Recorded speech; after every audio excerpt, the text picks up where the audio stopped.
Une foi sans religion. Spinoza détruit tous les dogmes. Spinoza et la foi sans religion, l'histoire du philosophe qui a détruit tous les dogmes. Avez-vous déjà imaginé qu'un homme puisse être si dangereux avec ses seules idées, qu'il soit excommunié, banni, persécuté par 3 religions différentes à la fois? Que ses livres soient brûlés en place publique et que même 3 siècles après sa mort, ses pensées continuent de faire trembler les fondements de toutes les religions organisées. Si vous aimez les histoires inspirantes de révolutionnaires de la pensée, n'oubliez pas de vous abonner à la chaîne pour ne manquer aucun moment de ces récits extraordinaires. Et dites-moi dans les commentaires, de quel pays regardez-vous cette vidéo et à quelle heure? J'adore savoir d'où viennent mes spectateurs. Si vous regardez sur votre téléphone, un petit pouce en l'air m'aiderait énormément à toucher plus de personnes avec ces histoires fascinantes. Aujourd'hui, nous plongeons dans la vie tumultueuse de Baruch Spinoza, l'homme qui a osé dire que Dieu et la nature ne faisaient qu'un, que vous pouvez avoir une foi profonde, sans jamais mettre les pieds dans une synagogue, une église ou une mosquée. Mais attention, cette histoire n'est pas pour les âmes sensibles car elle révèle des vérités que beaucoup préfèrent ignorer.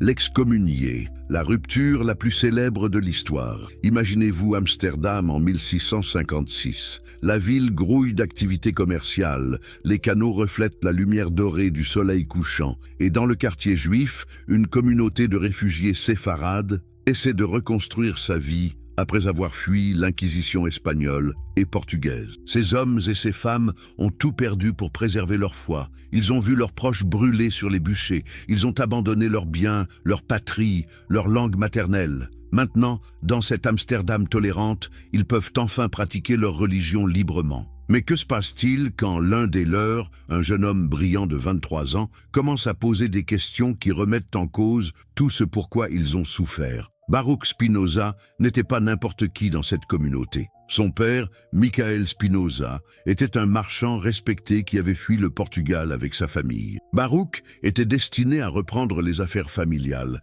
mais son esprit curieux l'attirait vers d'autres horizons. Dès son adolescence, il excellait dans l'étude de la Torah, du Talmud, de la philosophie juive médiévale. Ses professeurs à l'école Etzheim voyaient en lui un futur rabbin exceptionnel. Mais voilà le problème. Plus Baruch étudiait, plus il questionnait. Et ces questions devenaient de plus en plus dérangeantes. Pourquoi Dieu aurait-il un peuple élu si tous les hommes sont ses créatures? Comment peut-on concilier l'idée d'un Dieu parfait avec les récits bibliques où il se met en colère, regrette ses actions, change d'avis? Les miracles décrits dans la Bible sont-ils vraiment des interventions divines ou peuvent-ils avoir des explications naturelles? Et cette question qui glacera le sang de ses maîtres, la Torah, est-elle vraiment la parole directe de Dieu ou le produit de l'esprit humain? Les rabbins de la communauté commencent à s'inquiéter. Rabbi Saul Levi Mortera, l'une des figures les plus respectées de la synagogue portugaise,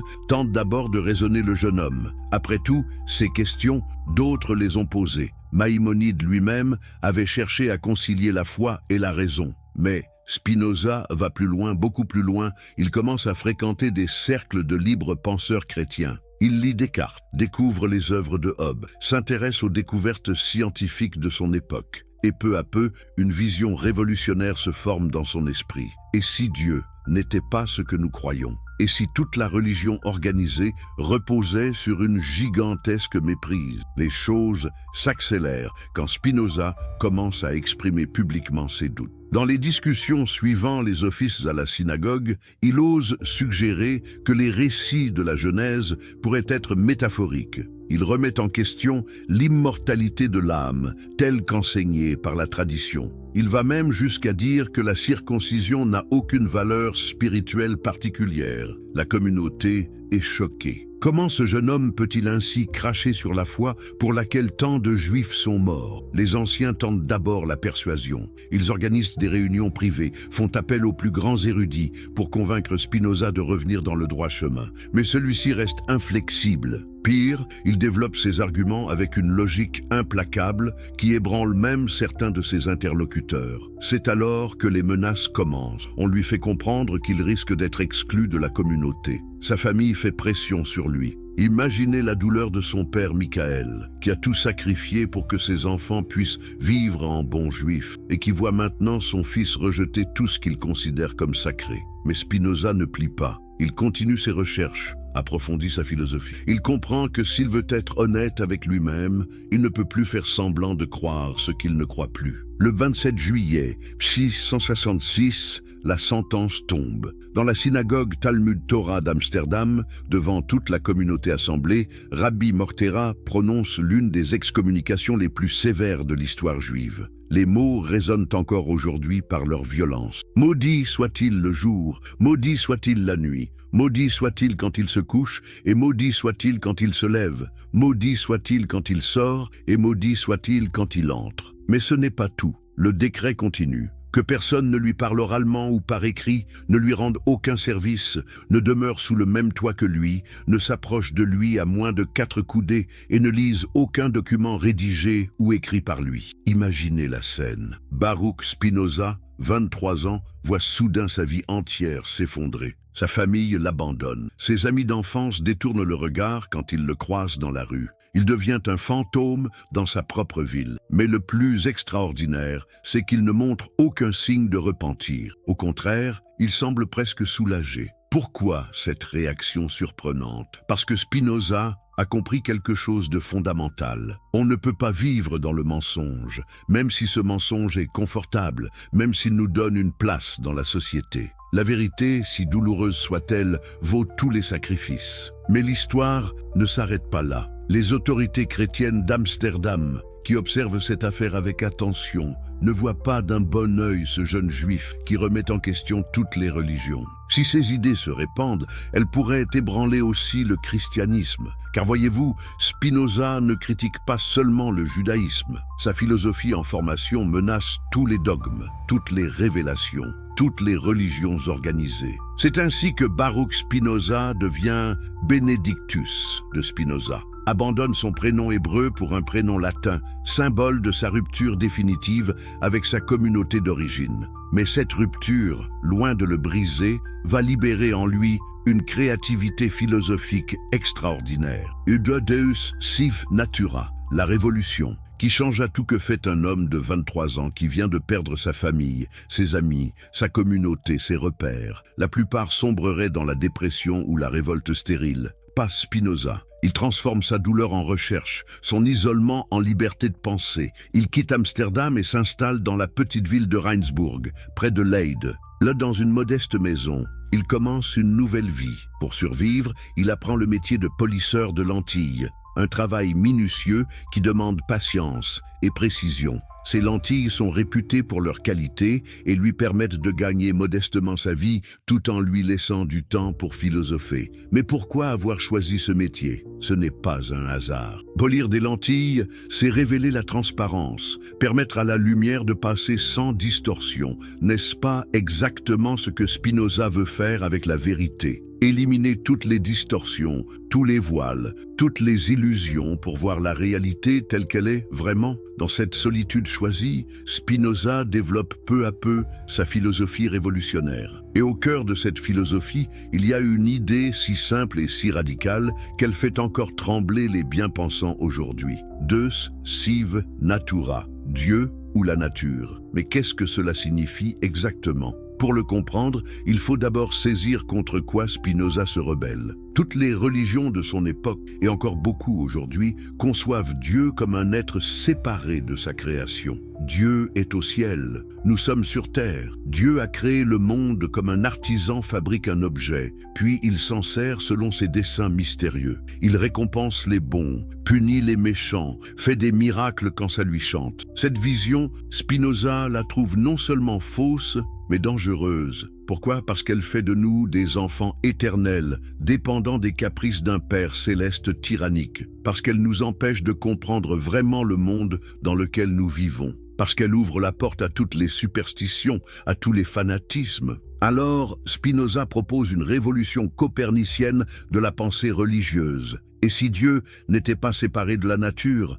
Et si Dieu était la nature elle-même, dans toute sa splendeur et sa complexité? Non pas un créateur extérieur, mais la force créatrice immanente qui anime tout ce qui existe, cette idée change absolument tout. Si Dieu est la nature, alors étudier la nature, c'est étudier Dieu. Comprendre les lois naturelles, c'est comprendre les lois divines. Il n'y a plus d'opposition entre science et religion, entre raison et foi. Au contraire, plus nous connaissons le monde par la science et la raison, plus nous nous approchons du divin. Mais les implications sont vertigineuses. Si Dieu est la nature, alors Dieu ne peut pas être conçu comme une personne. Il n'a pas de volonté au sens humain du terme, pas d'émotion, pas de préférence. Il ne choisit pas un peuple plutôt qu'un autre, ne favorise pas une religion plutôt qu'une autre. Les concepts de péché, de punition divine, de récompense dans l'au-delà perdent leur sens traditionnel. Imaginez le scandale. Spinoza est en train de saper les fondements de toutes les religions révélées. Plus de peuples élus,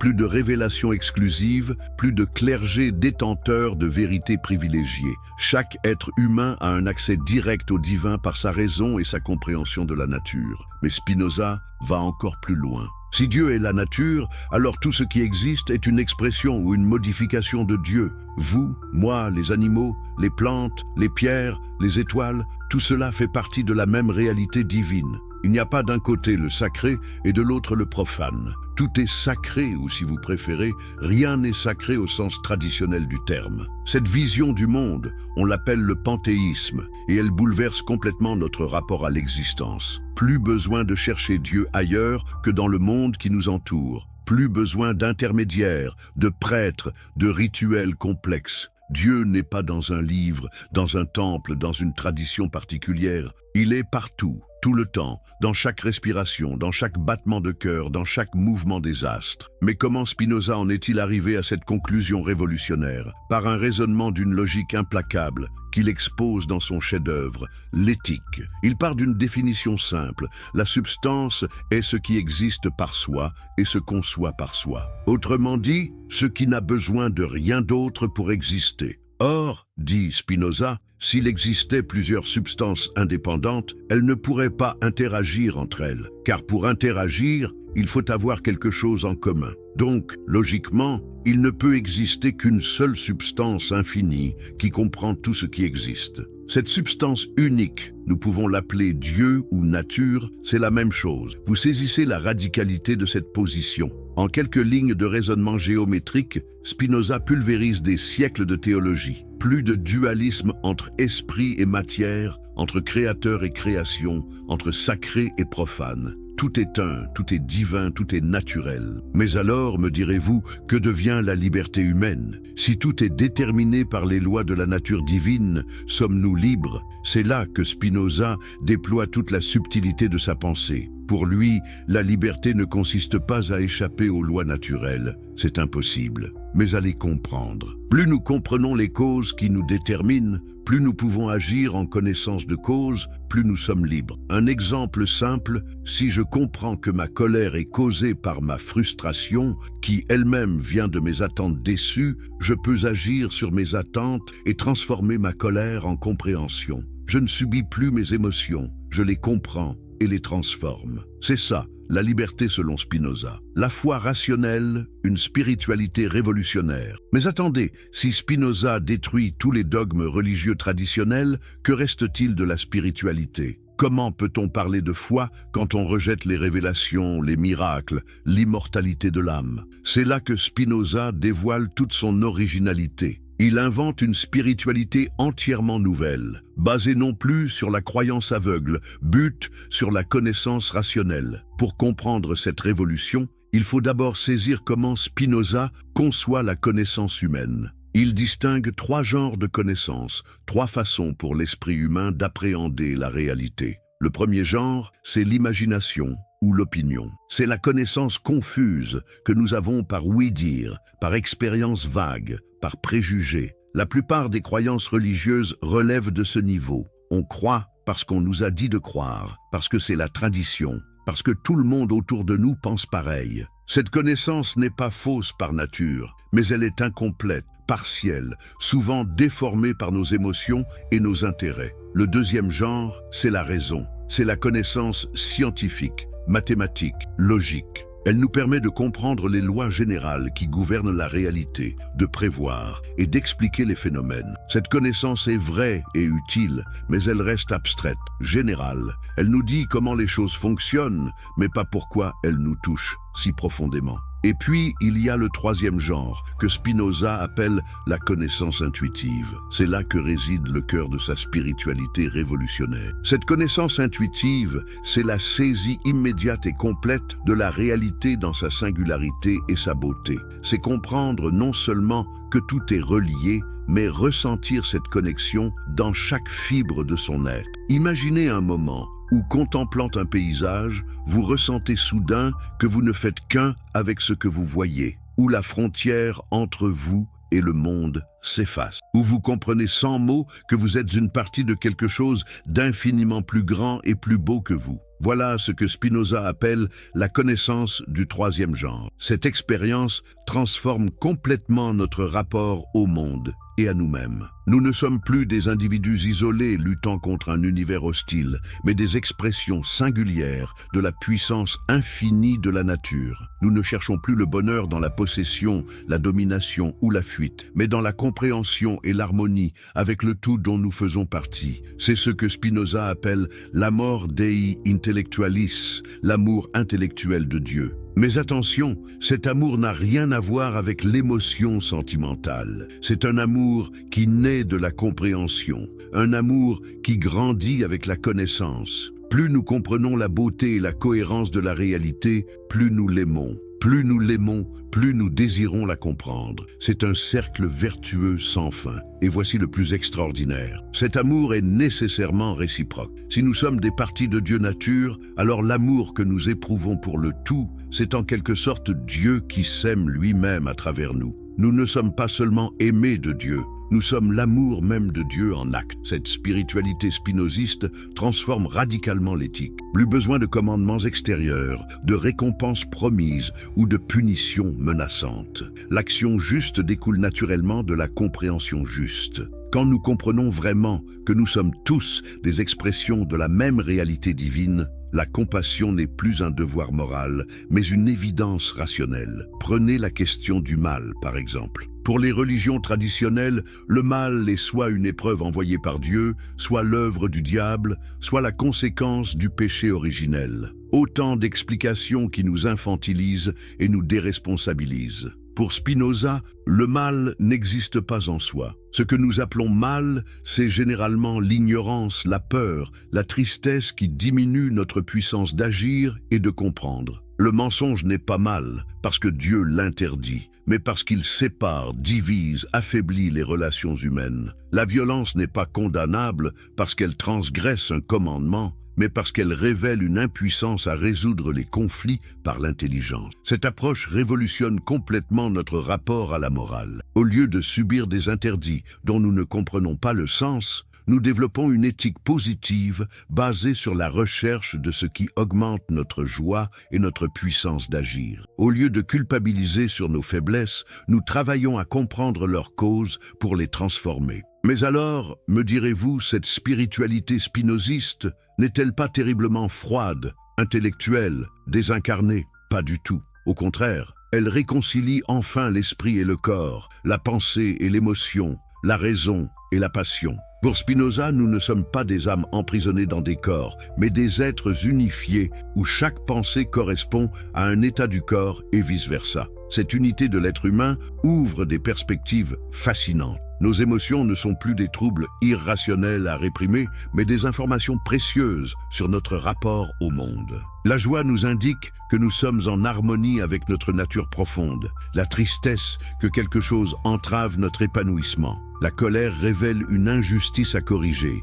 La peur, un danger à évaluer. Plutôt que de combattre nos passions, Spinoza nous propose de les comprendre pour les transformer. Une passion cesse d'être passivité dès qu'elle devient objet de connaissance. Comprendre pourquoi nous aimons ou haïssons, c'est déjà commencer à nous libérer de la tyrannie de ces affects aveugles. Cette psychologie spinoziste, incroyablement moderne, préfigure les découvertes de la psychanalyse et des thérapies comportementales. Elle nous apprend que la guérison psychique passe par la compréhension, que la liberté intérieure se conquiert par la connaissance de soi, que le bonheur n'est pas un don du ciel, mais le fruit d'un travail sur soi-même. Script YouTube, Spinoza et la foi sans religion, l'histoire du philosophe qui a détruit tous les dogmes. Introduction. Avez-vous déjà imaginé qu'un homme puisse être si dangereux avec ses seules idées qu'il soit excommunié, banni, persécuté par 3 religions différentes à la fois?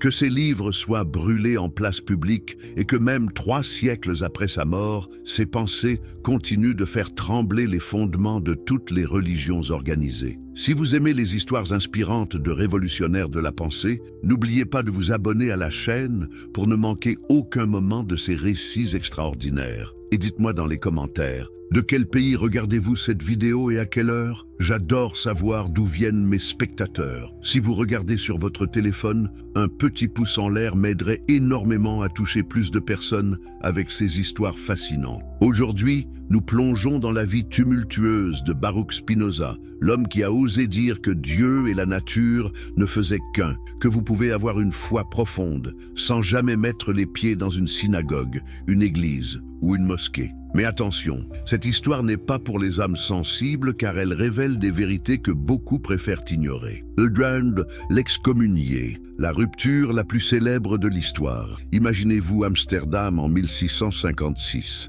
La ville grouille d'activités commerciales, les canaux reflètent la lumière dorée du soleil couchant, et dans le quartier juif, une communauté de réfugiés séfarades essaie de reconstruire sa vie après avoir fui l'Inquisition espagnole et portugaise. Ces hommes et ces femmes ont tout perdu pour préserver leur foi. Ils ont vu leurs proches brûlés sur les bûchers. Ils ont abandonné leurs biens, leur patrie, leur langue maternelle. Maintenant, dans cette Amsterdam tolérante, ils peuvent enfin pratiquer leur religion librement. Mais que se passe-t-il quand l'un des leurs, un jeune homme brillant de 23 ans, commence à poser des questions qui remettent en cause tout ce pourquoi ils ont souffert? Baruch Spinoza n'était pas n'importe qui dans cette communauté. Son père, Michael Spinoza, était un marchand respecté qui avait fui le Portugal avec sa famille. Baruch était destiné à reprendre les affaires familiales, mais son esprit curieux l'attirait vers d'autres horizons. Dès son adolescence, il excellait dans l'étude de la Torah, du Talmud,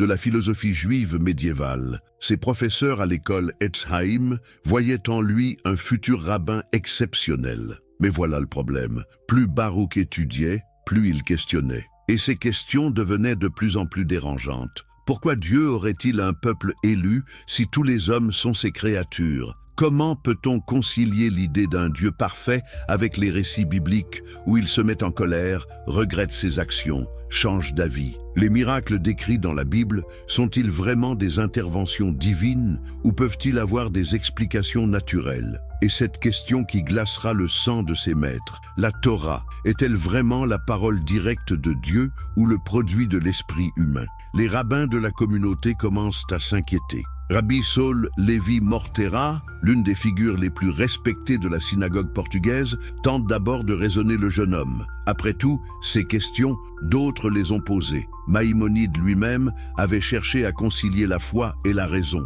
Mais Spinoza va plus loin, beaucoup plus loin. Il commence à fréquenter des cercles de libres penseurs chrétiens. Il lit Descartes, découvre les œuvres de Hobbes, s'intéresse aux découvertes scientifiques de son époque. Et peu à peu, une vision révolutionnaire se forme dans son esprit. Et si Dieu n'était pas ce que nous croyons? Et si toute la religion organisée reposait sur une gigantesque méprise? Les choses s'accélèrent quand Spinoza commence à exprimer publiquement ses doutes. Dans les discussions suivant les offices à la synagogue, il ose suggérer que les récits de la Genèse pourraient être métaphoriques. Il remet en question l'immortalité de l'âme, telle qu'enseignée par la tradition. Il va même jusqu'à dire que la circoncision n'a aucune valeur spirituelle particulière. La communauté est choquée. Comment ce jeune homme peut-il ainsi cracher sur la foi pour laquelle tant de Juifs sont morts? Les anciens tentent d'abord la persuasion. Ils organisent des réunions privées,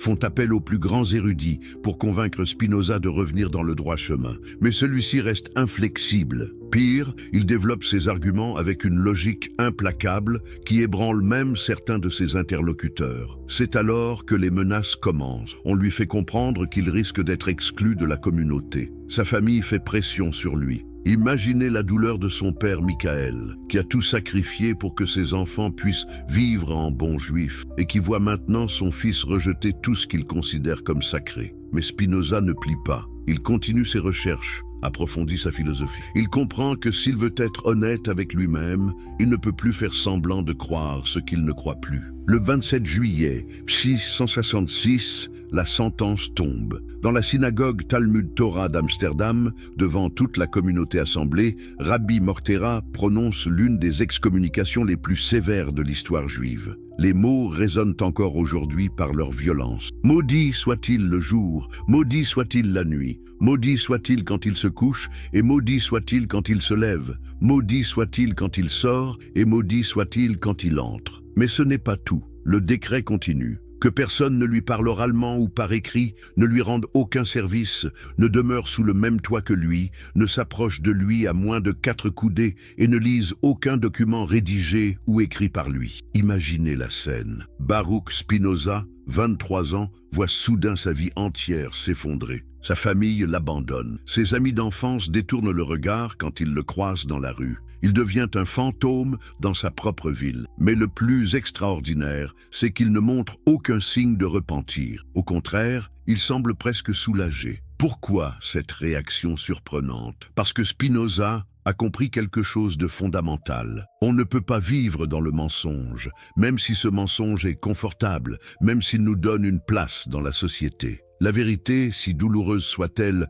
vaut tous les sacrifices. Mais l'histoire ne s'arrête pas là. Les autorités chrétiennes d'Amsterdam, qui observent cette affaire avec attention, ne voient pas d'un bon œil ce jeune juif qui remet en question toutes les religions. Si ces idées se répandent, elles pourraient ébranler aussi le christianisme. Car voyez-vous, Spinoza ne critique pas seulement le judaïsme. Sa philosophie en formation menace tous les dogmes, toutes les révélations, toutes les religions organisées. C'est ainsi que Baruch Spinoza devient Benedictus de Spinoza, abandonne son prénom hébreu pour un prénom latin, symbole de sa rupture définitive avec sa communauté d'origine. Mais cette rupture, loin de le briser, va libérer en lui une créativité philosophique extraordinaire. Ude Deus sive natura, la révolution, qui changea tout que fait un homme de 23 ans qui vient de perdre sa famille, ses amis, sa communauté, ses repères. La plupart sombreraient dans la dépression ou la révolte stérile. Pas Spinoza. Il transforme sa douleur en recherche, son isolement en liberté de penser. Il quitte Amsterdam et s'installe dans la petite ville de Rijnsburg, près de Leyde. Là, dans une modeste maison, il commence une nouvelle vie. Pour survivre, il apprend le métier de polisseur de lentilles. Un travail minutieux qui demande patience et précision. Ces lentilles sont réputées pour leur qualité et lui permettent de gagner modestement sa vie tout en lui laissant du temps pour philosopher. Mais pourquoi avoir choisi ce métier? Ce n'est pas un hasard. Polir des lentilles, c'est révéler la transparence, permettre à la lumière de passer sans distorsion. N'est-ce pas exactement ce que Spinoza veut faire avec la vérité? Éliminer toutes les distorsions, tous les voiles, toutes les illusions pour voir la réalité telle qu'elle est vraiment. Dans cette solitude choisie, Spinoza développe peu à peu sa philosophie révolutionnaire. Et au cœur de cette philosophie, il y a une idée si simple et si radicale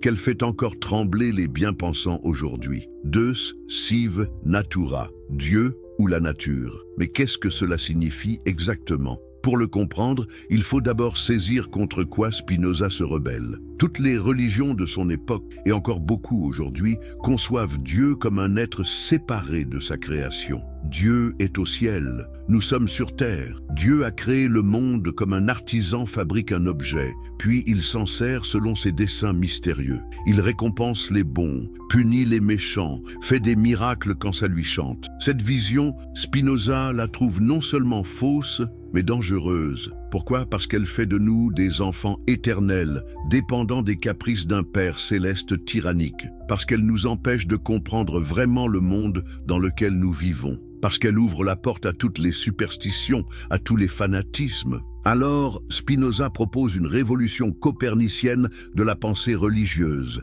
Et si Dieu n'était pas séparé de la nature? Et si Dieu était la nature elle-même, dans toute sa splendeur et sa complexité? Non pas un créateur extérieur, mais la force créatrice immanente qui anime tout ce qui existe, cette idée change absolument tout. Si Dieu est la nature, alors étudier la nature, c'est étudier Dieu. Comprendre les lois naturelles, c'est comprendre les lois divines. Il n'y a plus d'opposition entre science et religion, entre raison et foi. Au contraire, plus nous connaissons le monde par la science et la raison, plus nous nous approchons du divin. Mais les implications sont vertigineuses. Si Dieu est la nature, alors Dieu ne peut pas être conçu comme une personne. Il n'a pas de volonté au sens humain du terme, pas d'émotion, pas de préférence. Il ne choisit pas un peuple plutôt qu'un autre, ne favorise pas une religion plutôt qu'une autre. Les concepts de péché, de punition divine, de récompense dans l'au-delà perdent leur sens traditionnel. Imaginez le scandale. Spinoza est en train de saper les fondements de toutes les religions révélées.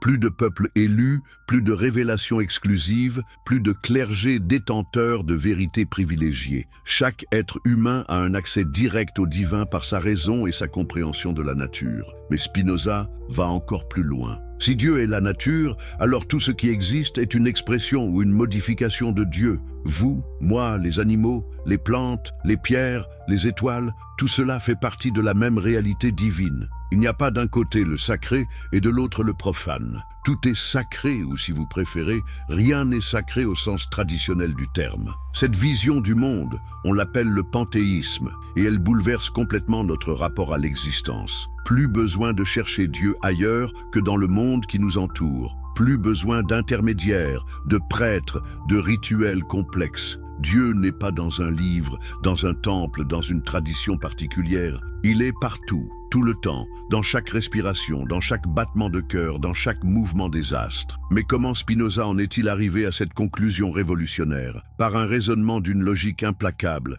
qu'il expose dans son chef-d'œuvre, l'Éthique. Il part d'une définition simple. La substance est ce qui existe par soi et se conçoit par soi. Autrement dit, ce qui n'a besoin de rien d'autre pour exister. Or, dit Spinoza, s'il existait plusieurs substances indépendantes, elles ne pourraient pas interagir entre elles. Car pour interagir, il faut avoir quelque chose en commun. Donc, logiquement, il ne peut exister qu'une seule substance infinie qui comprend tout ce qui existe. Cette substance unique, nous pouvons l'appeler Dieu ou nature, c'est la même chose. Vous saisissez la radicalité de cette position. En quelques lignes de raisonnement géométrique, Spinoza pulvérise des siècles de théologie. Plus de dualisme entre esprit et matière, entre créateur et création, entre sacré et profane. Tout est un, tout est divin, tout est naturel. Mais alors, me direz-vous, que devient la liberté humaine? Si tout est déterminé par les lois de la nature divine,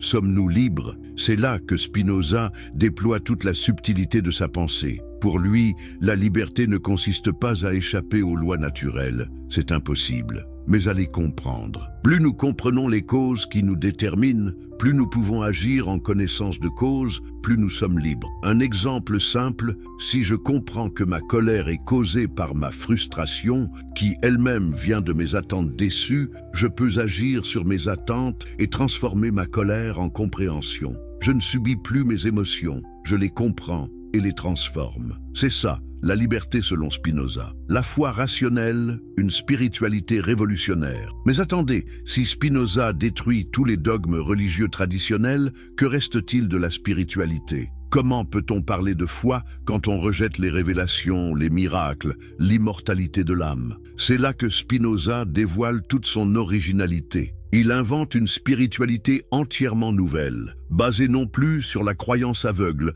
but sur la connaissance rationnelle. Pour comprendre cette révolution, il faut d'abord saisir comment Spinoza conçoit la connaissance humaine. Il distingue trois genres de connaissances, trois façons pour l'esprit humain d'appréhender la réalité. Le premier genre, c'est l'imagination ou l'opinion. C'est la connaissance confuse que nous avons par ouï-dire, par expérience vague, par préjugés. La plupart des croyances religieuses relèvent de ce niveau. On croit parce qu'on nous a dit de croire, parce que c'est la tradition, parce que tout le monde autour de nous pense pareil. Cette connaissance n'est pas fausse par nature, mais elle est incomplète, partielle, souvent déformée par nos émotions et nos intérêts. Le deuxième genre, c'est la raison. C'est la connaissance scientifique, mathématique, logique.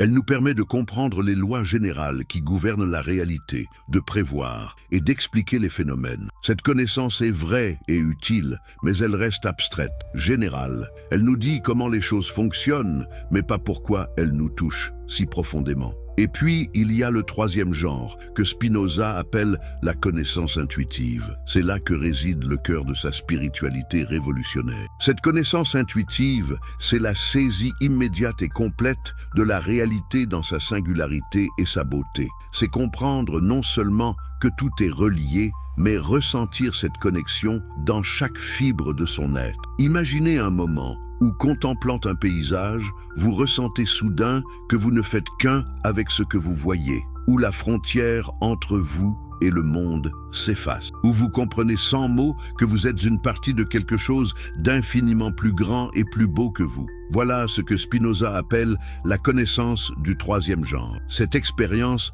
transforme complètement notre rapport au monde et à nous-mêmes. Nous ne sommes plus des individus isolés luttant contre un univers hostile, mais des expressions singulières de la puissance infinie de la nature. Nous ne cherchons plus le bonheur dans la possession, la domination ou la fuite, mais dans la compréhension et l'harmonie avec le tout dont nous faisons partie. C'est ce que Spinoza appelle l'amor Dei intellectualis, l'amour intellectuel de Dieu. Mais attention, cet amour n'a rien à voir avec l'émotion sentimentale. C'est un amour qui naît de la compréhension, un amour qui grandit avec la connaissance. Plus nous comprenons la beauté et la cohérence de la réalité, plus nous l'aimons. Plus nous l'aimons, plus nous désirons la comprendre. C'est un cercle vertueux sans fin. Et voici le plus extraordinaire. Cet amour est nécessairement réciproque. Si nous sommes des parties de Dieu nature, alors l'amour que nous éprouvons pour le tout, c'est en quelque sorte Dieu qui s'aime lui-même à travers nous. Nous ne sommes pas seulement aimés de Dieu, nous sommes l'amour même de Dieu en acte. Cette spiritualité spinoziste transforme radicalement l'éthique. Plus besoin de commandements extérieurs, de récompenses promises ou de punitions menaçantes. L'action juste découle naturellement de la compréhension juste.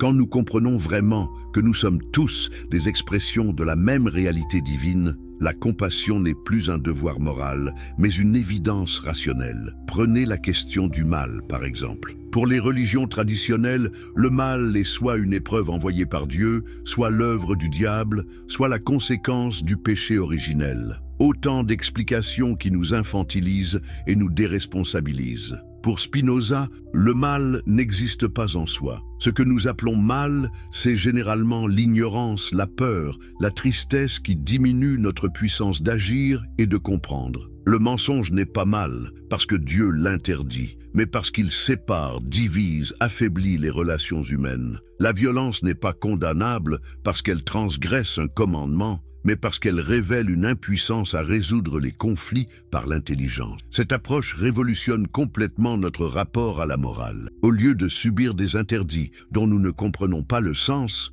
nous développons une éthique positive basée sur la recherche de ce qui augmente notre joie et notre puissance d'agir. Au lieu de culpabiliser sur nos faiblesses, nous travaillons à comprendre leurs causes pour les transformer. Mais alors, me direz-vous, cette spiritualité spinoziste n'est-elle pas terriblement froide, intellectuelle, désincarnée? Pas du tout. Au contraire, elle réconcilie enfin l'esprit et le corps, la pensée et l'émotion, la raison et la passion. Pour Spinoza, nous ne sommes pas des âmes emprisonnées dans des corps, mais des êtres unifiés où chaque pensée correspond à un état du corps et vice-versa. Cette unité de l'être humain ouvre des perspectives fascinantes. Nos émotions ne sont plus des troubles irrationnels à réprimer, mais des informations précieuses sur notre rapport au monde. La joie nous indique que nous sommes en harmonie avec notre nature profonde, la tristesse que quelque chose entrave notre épanouissement. La colère révèle une injustice à corriger, la peur, un danger à évaluer. Plutôt que de combattre nos passions, Spinoza nous propose de les comprendre pour les transformer. Une passion cesse d'être passivité dès qu'elle devient objet de connaissance. Comprendre pourquoi nous aimons ou haïssons, c'est déjà commencer à nous libérer de la tyrannie de ces affects aveugles. Cette psychologie spinoziste incroyablement moderne, préfigure les découvertes de la psychanalyse et des thérapies comportementales. Elle nous apprend que la guérison psychique passe par la compréhension, que la liberté intérieure se conquiert par la connaissance de soi, que le bonheur n'est pas un don du ciel, mais le fruit d'un travail sur soi-même. Spinoza est notre époque, l'héritage d'un révolutionnaire. Mais que devient cette philosophie révolutionnaire après la mort de Spinoza en 1677 ? Son influence va-t-elle mourir avec lui ou va-t-elle au contraire se répandre comme une traînée de poudre à travers les siècles ? L'histoire de la réception de Spinoza est aussi fascinante que sa philosophie elle-même, car elle révèle les combats souterrains entre la liberté de penser et les pouvoirs établis. Si vous aimez les histoires inspirantes de penseurs qui ont changé le monde, n'oubliez pas de vous abonner à la chaîne pour ne manquer aucun de ces récits extraordinaires. Et dites-moi dans les commentaires de quel pays regardez-vous cette vidéo et à quelle heure. Cela m'aide énormément à comprendre mon audience internationale. Si vous regardez sur votre téléphone, un petit pouce en l'air m'aiderait beaucoup à faire découvrir ces histoires à encore plus de personnes passionnées par la philosophie. Imaginez la scène. Nous sommes en 1677, dans cette même petite maison de La Haye, où Spinoza a passé ses dernières années. Le philosophe vient de mourir à 44 ans, probablement des suites d'une maladie pulmonaire causée par la poussière de verre qu'il respirait en polissant ses lentilles. Ses amis découvrent dans ses papiers un manuscrit extraordinaire, l'Éthique, son chef-d'œuvre, écrit selon la méthode géométrique avec définition, axiomes, propositions et démonstrations. Mais que faire de ce texte explosif? Ses amis le savent bien. Publier l'Éthique sous le nom de Spinoza, c'est s'exposer aux foudres de toutes les églises. Alors ils trouvent une solution ingénieuse. Ils publient les œuvres complètes de Spinoza de manière anonyme, en indiquant simplement Opera Postuma et en désignant l'auteur par ses initiales BDS. Mais peut-on vraiment cacher longtemps une pensée aussi révolutionnaire ? Les idées de Spinoza commencent à circuler dans les milieux intellectuels européens, d'abord de manière souterraine, puis de plus en plus ouvertement. Et la réaction ne se fait pas attendre. En 1678, à peine un an après la publication posthume, les autorités hollandaises interdisent la vente et la diffusion des œuvres de Spinoza. Pourquoi cette peur panique ? Parce que les dirigeants politiques et religieux comprennent instinctivement que cette philosophie menace l'ordre établi dans ses fondements mêmes. Si Dieu n'est pas un monarque céleste qui légitime les monarchies terrestres, si la religion n'est pas une vérité révélée mais une construction humaine, si chaque individu peut accéder directement au divin par sa raison, alors sur quoi repose encore l'autorité des puissants ? Mais interdire une idée dont le temps est venu, c'est comme essayer d'arrêter le vent avec ses mains. Les œuvres de Spinoza circulent clandestinement, copiées à la main, traduites en secret, discutées dans les salons éclairés. Et peu à peu, elles trouvent des lecteurs audacieux qui n'ont pas peur de penser par eux-mêmes. Le premier grand penseur à subir l'influence de Spinoza, c'est Pierre Bayle, ce huguenot français exilé en Hollande après la révocation de l'édit de Nantes. Dans son dictionnaire historique et critique, Bayle consacre un long article à Spinoza, le présentant comme le plus grand athée qui ait jamais existé. Mais curieusement, sous les critiques apparentes, on sent une fascination certaine pour cette pensée qui ose aller au bout de ses conséquences logiques. Puis vient le tour des philosophes des Lumières. Qu'est-ce qui unit Voltaire, Diderot, d'Holbach, Hume, malgré leurs différences? Tous ont lu Spinoza, tous ont été marqués par sa critique radicale de la religion révélée, tous ont retenu sa leçon. Il faut avoir le courage d'utiliser sa propre raison, même si cela dérange les bien-pensants. Voltaire, bien sûr, n'ira jamais aussi loin que Spinoza dans le panthéisme. Il garde son Dieu horloger, architecte de l'univers. Mais sa critique féroce du fanatisme religieux, son combat pour la tolérance, sa dénonciation des superstitions, tout cela puise directement aux sources spinoziennes. Quand il écrit « Écraser l'infâme », en parlant de l'Église, n'entend-on pas l'écho de la critique spinozienne des religions organisées? Diderot et d'Holbach vont plus loin. Ils assument pleinement le matérialisme et l'athéisme que Spinoza avait rendu philosophiquement respectable. L'encyclopédie, cette entreprise gigantesque de diffusion des connaissances, n'est-elle pas la réalisation du rêve spinozien d'une humanité éclairée par la raison et la science ? Mais c'est peut-être chez un penseur allemand que l'influence de Spinoza va être la plus profonde et la plus durable. Gotthold Ephraim Lessing, ce dramaturge et philosophe des Lumières allemandes, découvre Spinoza vers 1770 et en devient un fervent admirateur. Il est le premier à oser dire publiquement « Il n'y a pas d'autre philosophie que la philosophie de Spinoza ». Cette déclaration déclenche ce qu'on appellera plus tard la querelle du panthéisme, qui va diviser l'Allemagne intellectuelle. D'un côté, les défenseurs de l'orthodoxie religieuse, menés par Friedrich Heinrich Jacobi, dénoncent le spinozisme comme une maladie mortelle de la raison qui conduit nécessairement à l'athéisme. De l'autre, les partisans des Lumières voient en Spinoza le libérateur de la pensée humaine. Et au cœur de cette querelle,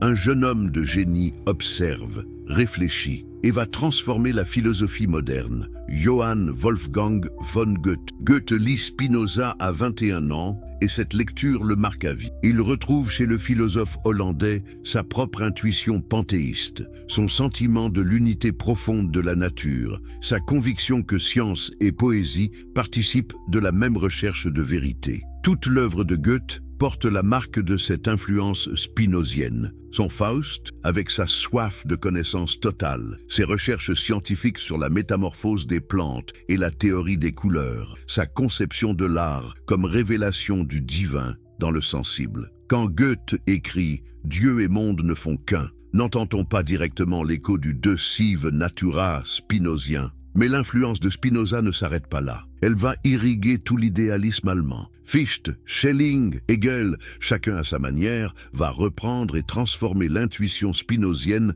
de l'unité absolue. Même Kant, pourtant si critique envers le dogmatisme spinozien, lui doit plus qu'il ne veut l'avouer. Sa révolution copernicienne, qui fait de l'esprit humain le législateur de la nature, n'est-elle pas une réponse à la question spinozienne de l'unité de la pensée et de l'être? Et que dire de Hegel? Toute sa philosophie peut se lire comme une gigantesque tentative de résoudre les problèmes posés par Spinoza. Comment concilier l'unité de la substance avec la multiplicité des phénomènes? Comment penser le rapport entre la nécessité et la liberté? Comment comprendre l'historicité de la conscience humaine dans un système philosophique qui semble nier le temps? Hegel invente la dialectique pour répondre à ces questions spinoziennes. Mais l'influence de Spinoza ne se limite pas à la philosophie pure, elle va aussi transformer la théologie et l'exégèse biblique. Quand Spinoza écrit dans son traité théologico-politique que la Bible doit être interprétée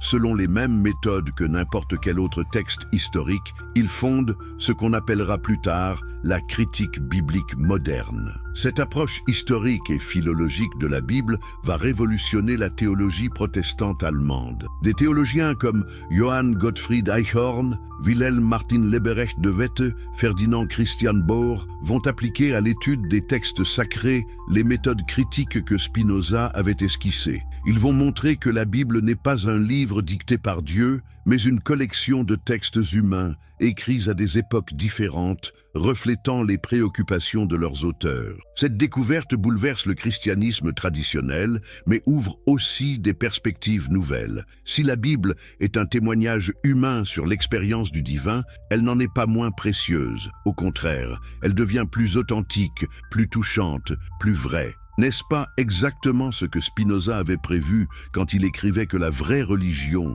ne consiste pas à croire des dogmes incompréhensibles, mais à pratiquer la justice et la charité? Mais revenons à la philosophie. Au XIXe siècle, l'influence de Spinoza va prendre une dimension nouvelle avec des penseurs comme Schopenhauer et Nietzsche. Schopenhauer, pourtant si critique envers la plupart de ses prédécesseurs, reconnaît en Spinoza un maître. Il retrouve chez lui l'intuition de l'unité fondamentale de tout ce qui existe, même s'il interprète cette unité en termes de volonté plutôt que de substance. Et Nietzsche découvre Spinoza en 1881 et en reste ébloui. Il écrit dans une lettre « Je suis stupéfait, ravi. J'ai un précurseur et quel précurseur ! Qu'est-ce qui fascine tant Nietzsche chez Spinoza? D'abord son immoralisme radical, sa critique de tous les jugements de valeur traditionnels. Ensuite, son naturalisme intégral, sa conception de l'homme comme partie de la nature. Enfin, sa psychologie des affects, sa compréhension fine des ressorts de l'action humaine. Toute la philosophie nietzschéenne peut se lire comme un prolongement de l'entreprise spinozienne, détruire les idoles conceptuelles qui empêchent l'homme de se connaître et de s'affirmer, développer une éthique de la puissance et de la joie, réconcilier l'homme avec sa condition naturelle. Même l'éternel retour nietzschéen peut se comprendre comme une radicalisation de l'amor fati spinozien, cet amour du destin qui nous fait accepter et même désirer tout ce qui nous arrive. Mais l'influence de Spinoza ne s'arrête pas à la philosophie. Elle va aussi transformer la littérature, les arts, les sciences humaines. Des écrivains comme Goethe, Heine, George Eliot lisent Spinoza et s'en inspirent. Des scientifiques comme Einstein retrouvent chez lui une spiritualité compatible avec la science moderne. Des psychologues comme Freud découvrent en lui un précurseur de la psychanalyse. Einstein, notamment, se réclame explicitement du Dieu de Spinoza. Dans une lettre célèbre, il écrit « Je crois au Dieu de Spinoza » qui se révèle dans l'harmonie ordonnée de ce qui existe, non en un Dieu qui se préoccupe du destin et des actions des êtres humains. Cette déclaration fait scandale dans l'Amérique puritaine des années 1930, mais elle révèle la pertinence durable de la vision spinozienne. Une spiritualité rationnelle, compatible avec la science, libérée de l'anthropomorphisme religieux traditionnel. Freud, de son côté, reconnaît en Spinoza un devancier de la psychanalyse. L'idée spinozienne, selon laquelle nos actes sont déterminés par des causes inconscientes que nous pouvons connaître et transformer par l'analyse, préfigure la découverte freudienne de l'inconscient. Même la cure analytique peut se comprendre comme une application de la méthode spinozienne, transformer les passions aveugles en affects conscients et maîtrisés. Mais venons-en au XXe siècle. Comment Spinoza résiste-t-il aux épreuves du temps? Comment sa philosophie traverse-t-elle les bouleversements de la modernité? De manière surprenante, elle y gagne en actualité. Les découvertes de la physique moderne confirment l'intuition spinozienne de l'unité fondamentale de la matière et de l'énergie. La relativité d'Einstein, la mécanique quantique, la cosmologie contemporaine nous révèlent un univers où tout est lié, où la moindre particule est solidaire de l'ensemble cosmique. N'est-ce pas exactement ce que Spinoza avait intuitivement compris avec sa vision de la nature comme système total de relations? L'écologie moderne retrouve elle aussi des accents spinoziens. Quand les écologistes nous parlent de l'interdépendance de tous les êtres vivants, de la nécessité de respecter l'équilibre naturel, de notre responsabilité envers les générations futures, ils reprennent sans le savoir les intuitions fondamentales du philosophe hollandais. Spinoza n'était-il pas le premier à comprendre que l'homme n'est pas le maître de la nature, mais une partie de la nature, avec tout ce que cela implique de devoirs et de responsabilités? La psychologie moderne confirme aussi les intuitions spinoziennes. Les thérapies cognitives et comportementales appliquent concrètement le principe spinozien selon lequel la connaissance de nos mécanismes psychiques nous permet de les transformer. La méditation de pleine conscience, si populaire aujourd'hui, n'est-elle pas une forme de cette connaissance du troisième genre que Spinoza décrivait comme la voie vers la béatitude? Même la neuroscience contemporaine retrouve des échos spinoziens. Quand les neuroscientifiques nous expliquent que nos pensées correspondent à des états du cerveau, que nos émotions ont des bases chimiques, que notre conscience émerge de l'activité neuronale, ils confirment l'intuition spinozienne de l'unité psychosomatique de l'être humain. Nous ne sommes pas des âmes emprisonnées dans des corps, mais des êtres unifiés où mental et physique ne font qu'un. Et dans notre monde multiculturel et multireligieux, la leçon de tolérance spinozienne n'est-elle pas plus actuelle que jamais? Quand Spinoza écrit que toutes les religions valent par leur capacité à promouvoir la justice et la charité,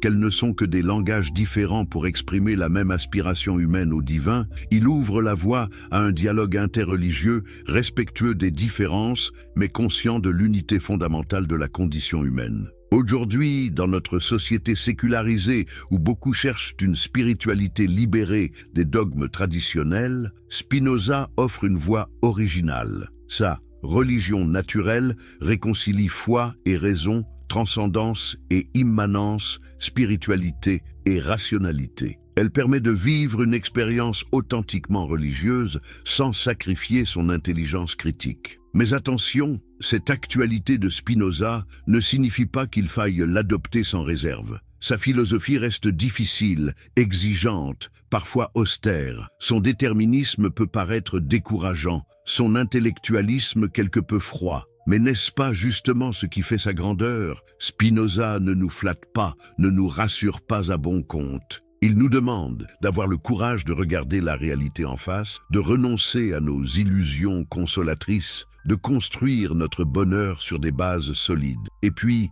Spinoza nous apprend quelque chose d'essentiel, que la vérité n'est pas triste, que la liberté n'est pas dans la fuite mais dans la compréhension, que l'amour le plus profond naît de la connaissance la plus claire. N'est-ce pas une leçon précieuse pour notre époque, si souvent tentée par l'obscurantisme et l'irrationnel? La conclusion ultime, l'héritage éternel d'un homme libre. Alors, que nous reste-t-il de Baruch Spinoza aujourd'hui, en cette époque troublée où les fanatismes religieux et les sectarismes politiques semblent renaître de leurs cendres? Que peut nous apporter un philosophe mort il y a plus de 3 siècles, excommunié par sa propre communauté, persécuté par les autorités de son temps? La réponse tient peut-être dans une anecdote rapportée par l'un de ses premiers biographes. Vers la fin de sa vie, Spinoza reçoit la visite d'un jeune homme troublé qui lui demande « Maître, comment peut-on vivre sans croire en Dieu ?» Spinoza lui répond avec un sourire « Qui vous a dit que je ne croyais pas en Dieu?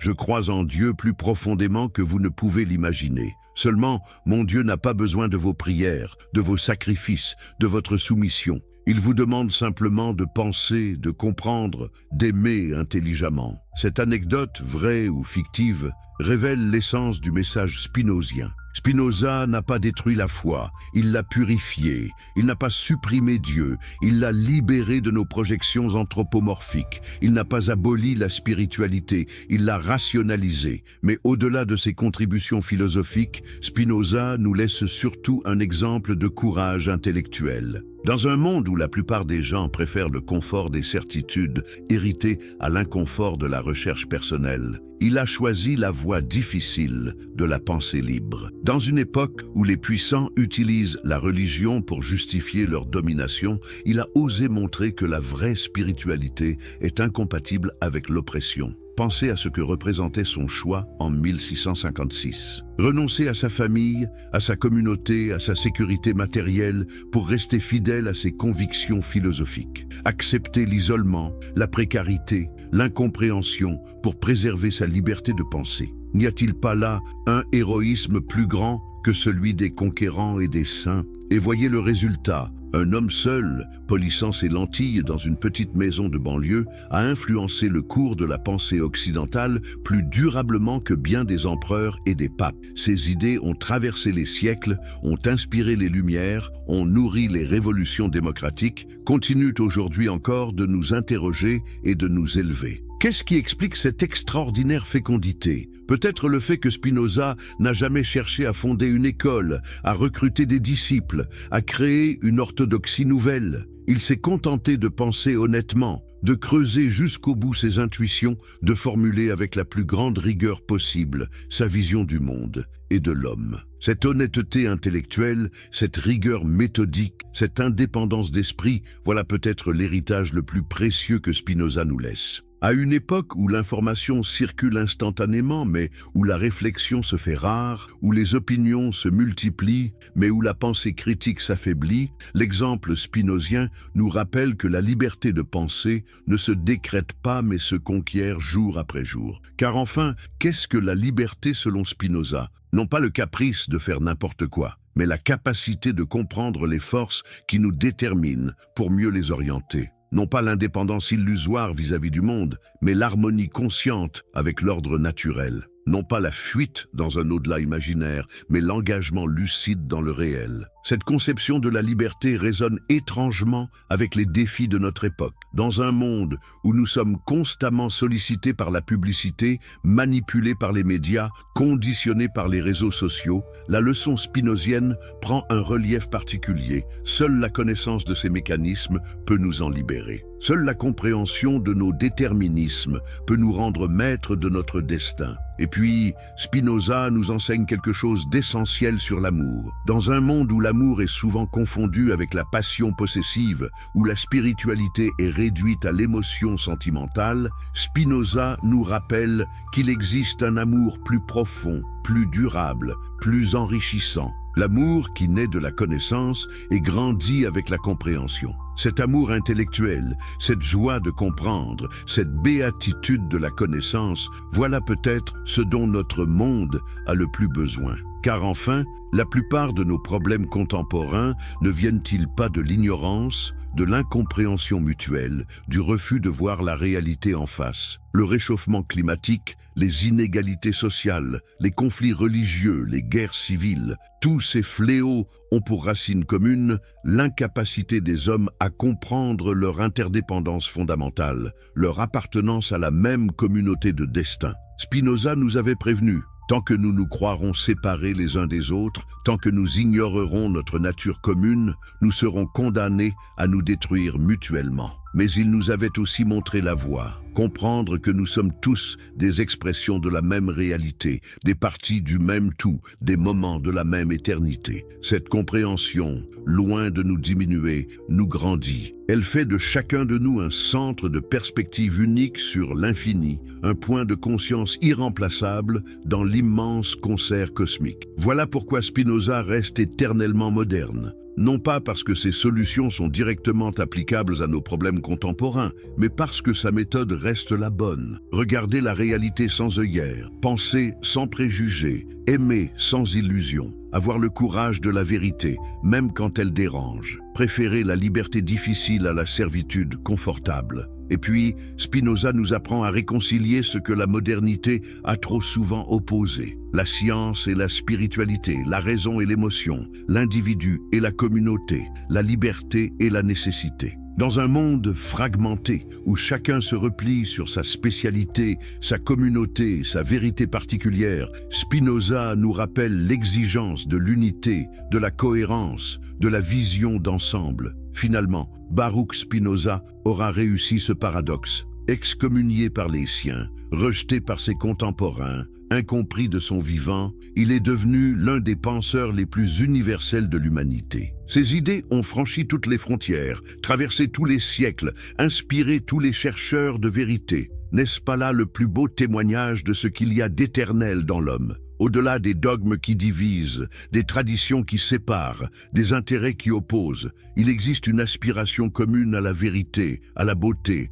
à la justice. Cette aspiration, Spinoza l'a incarnée avec une pureté rare. Il nous a montré qu'on peut être profondément religieux sans être superstitieux, qu'on peut aimer passionnément sans être possessif, qu'on peut penser librement sans être anarchique. Alors, la prochaine fois que vous contemplez un coucher de soleil, que vous ressentez l'émotion de la beauté, que vous éprouvez la joie de comprendre, souvenez-vous de Baruch Spinoza. Cet homme qui a payé si cher sa liberté de penser, qui a vécu dans la solitude pour préserver son intégrité intellectuelle, qui est mort pauvre et incompris, mais qui nous a légué des trésors de sagesse. Souvenez-vous que la vérité n'appartient à personne et à tout le monde, qu'elle ne se décrète pas mais se découvre, qu'elle ne se possède pas mais se partage. Souvenez-vous que chaque pensée libre, chaque geste d'amour intelligent, chaque moment de compréhension authentique est une victoire sur l'obscurantisme et le fanatisme. Souvenez-vous enfin que vous êtes, vous aussi, une expression unique et irremplaçable de cette puissance infinie que Spinoza appelait Dieu ou nature, que votre existence n'est pas un accident, mais une nécessité, que votre bonheur n'est pas une utopie, mais une possibilité, que votre liberté n'est pas un don, mais une conquête. Voilà l'héritage de Spinoza. Non pas une doctrine à suivre aveuglément, mais une méthode à appliquer courageusement. Non pas des réponses toutes faites, mais des questions fécondes. Non pas la certitude paresseuse, mais le doute créateur. Baruch Spinoza, l'excommunié, le solitaire, l'incompris, nous a finalement rendu le plus beau des services. Il nous a appris que la plus haute des fidélités, c'est l'infidélité à tout ce qui nous empêche de penser et d'aimer pleinement. que la vraie piété consiste à préférer la vérité difficile au mensonge consolateur, que la sagesse suprême, c'est d'aimer la vie telle qu'elle est, avec ses joies et ses peines, ses lumières et ses ombres, ses certitudes et ses mystères. N'est-ce pas là une leçon d'une actualité saisissante ?